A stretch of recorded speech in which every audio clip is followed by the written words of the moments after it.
Üçparçalık haqida qissa nomli qasadagi Liubey, Su bo'yidagi Sunjang, G'arb sayohatidagi Tangsong. Endi bu klassik asardagi bu lavdalar qarasak, nurg'unlar yaratmaydi. Nimishqa? Chunki bularninki ya alamda, ya qalamda bir alohida iqtidori yo'q.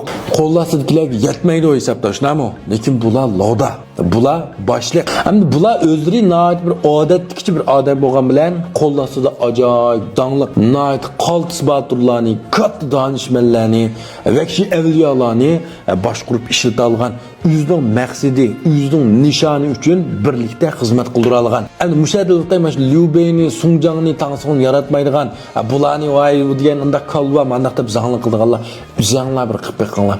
Uzanglardan aqlli, yaxshi cho'ng yerlarda o'qigan odamlarni 3-4 ni ishlatib, kichikroq cho'ng yerda beni qilib qo'yganlar boshqara olamikansizlar, shularni uzanglar uchun xizmat qilib olamikansizlar.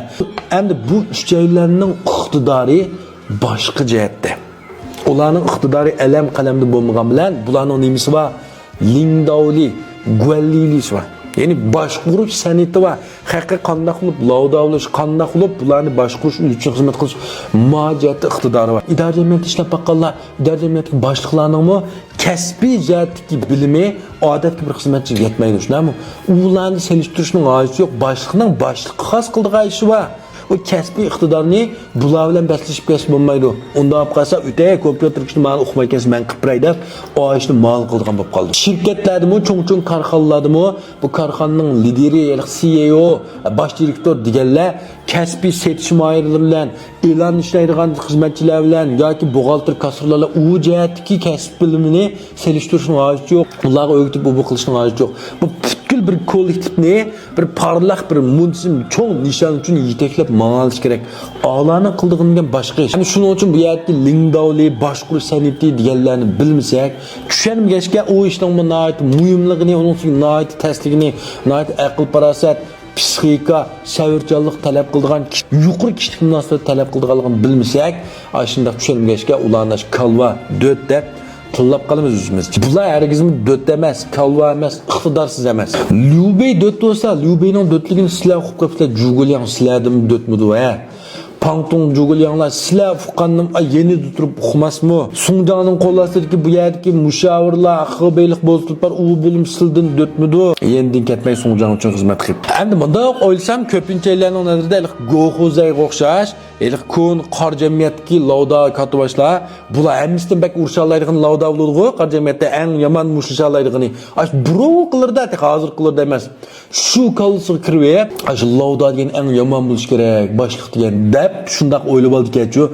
Bu degan Toshqo'rallar davridagi vaqtda vallahi, ayliq Toshqo'rallar iqtidoi jamiyatda ashta kim eng kuchli bo'lsa, xudo hozir hayvonotlar dunyosiga o'xshash kim eng kuchli, eng zo'ravon bo'lsa, shu ataman bo'ladi. U osh davridagi iqtidoi jamiyatga bir ish. Eng dastlabki qor jamiyatmi shu iqtidoi jamiyat oltin tanlag'ashqa kim qildi, yo'g'an kaltak to'qmoq to'qtisa, kimning mush yo'g'an bo'lsa, shu ataman lavda vag'anda qag'aldi qo'qqashqa. Bugungi zamonda undaq gap yo'q, undaq ish yo'q. Masalan, men Kuanbiao Gauchichangnikini hammani ko'rib ketdinglar qachon. Mushni qarab boqinglar, bu yerda Gauchichang abadinbek mushlish olamda urush, odam o'ldirishda, qotillikda bu lavmodan yamanma.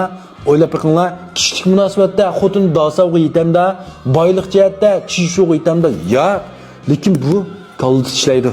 Lingdaoli rahbarlik qobiliyati bor. Kimdan qanday foydalanishni yaxshi uqdi. Shuning uchun bu yerdagi bu Liubey, Sunjang, Tangsong qatorliqlar sizlar o'ylagandek döt kalva emas. Davlatimiz tarixiga qarasaqmi, alamdor qahramonlarni bilimiz, yoqtirimiz, Shangyu deymiz, Guayu deymiz, Zhaozulong deymiz, Liubo deymiz.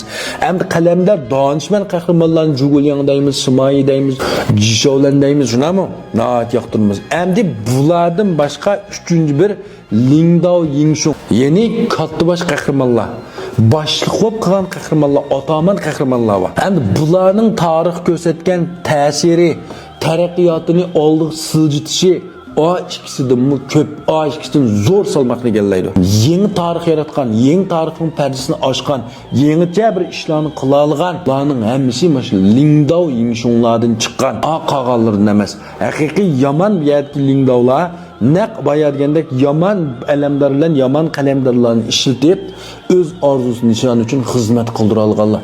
Bularda ajoyib iqtidor bor, ajoyib bir talant bor. Masalan, Liu Lubangmi shundaqmi emasmi? Filmchi bir qoldirib qo'yinglar qani.